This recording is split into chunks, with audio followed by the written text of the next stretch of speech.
ধৈর্য আর মনের জোর থাকলে যে কোনো কাজ আপনি সফল হতে পারবেন।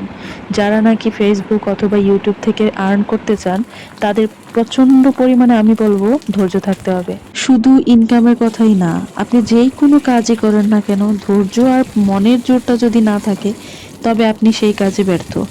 এই ধরেন সংসারের ক্ষেত্রে একটা মেয়ে যতটা এফোর্ট দেয়, তার সমস্ত ভালোবাসা, শক্তি, সামর্থ্য সবকিছু দিয়ে কিন্তু একটা সংসারকে টিকিয়ে রাখতে চায়। আমার কথাই যদি আমি বলি, আমি প্রচন্ড ধৈর্যশীল একটা মানুষ।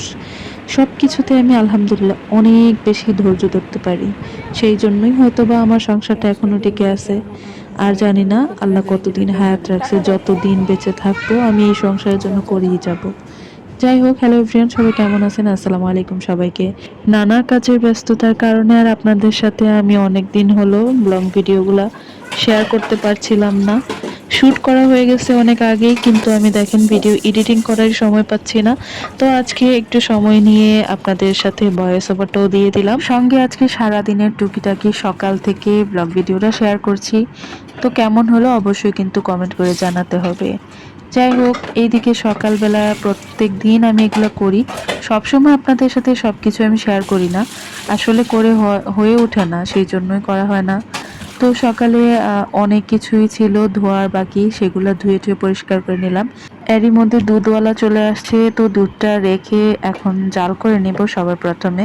কারণ আমার ছেলে আবার উঠে যাবে, ও ঘুম থেকে উঠেই প্রথমে খাবার চাইবে, ওর অনেক ক্ষুধা লেগে থাকে, কারণ সারা রাত তো এখন আর ব্রেস্ট ফিডিং করে না।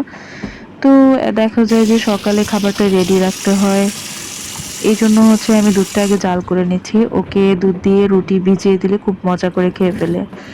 জানি না ইদানিং বাচ্চাটার কি হয়েছে, ও প্রচন্ড পরিমাণে জেদ বাড়তেছে ওর, এটাতে আমি খুবই ফেড আপ। সত্যি বলতে এই বয়সটাই বাচ্চাদের অনেক বেশি জেদ হয়।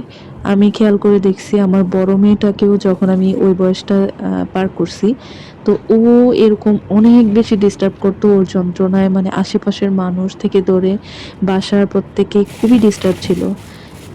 আর আমি তো মা, আমি ডিস্টার্ব হইলেও অনেক সময় মানে কন্ট্রোল করার চেষ্টা করতাম।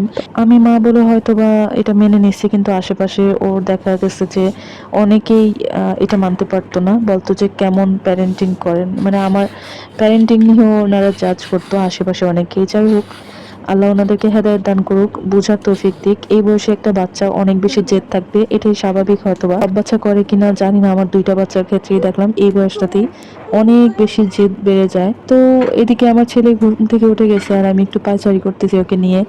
ও এখনই দেখেন খুব কিটকিট করতেছে, আর আমি জানি ওর ক্ষুধা লাগছে, তাড়াতাড়ি করে আমি রুটি একটা সেকে নেবো ওর জন্য।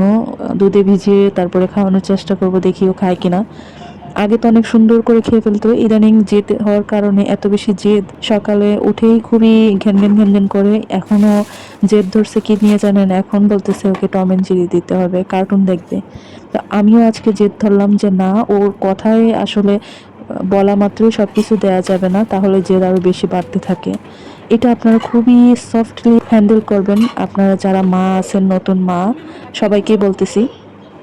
বাচ্চা যখন দেখবেন অতিরিক্ত জেদ বাড়বে, কোনো কিছু নিয়ে চিল্লাচিল্লি করবে, তখন একদম সফট ভাবে আপনি বুঝেও না বোঝার ভান ধরে থাকবেন। দুইটা ওয়ে আছে, একটা হচ্ছে আপনি ইগনোর করবেন, আরেকটা ওয়ে থাকবে হচ্ছে আপনি যদি অন্য কোনো কাজে বা অন্য কোনো জিনিস বা যে কোনো এভরিথিং, খেলনা অথবা যে কোনো ভালো কিছু দিয়ে আপনি ওই দিকে ডাইভার্ট করার চেষ্টা করবেন ওর মনটাকে।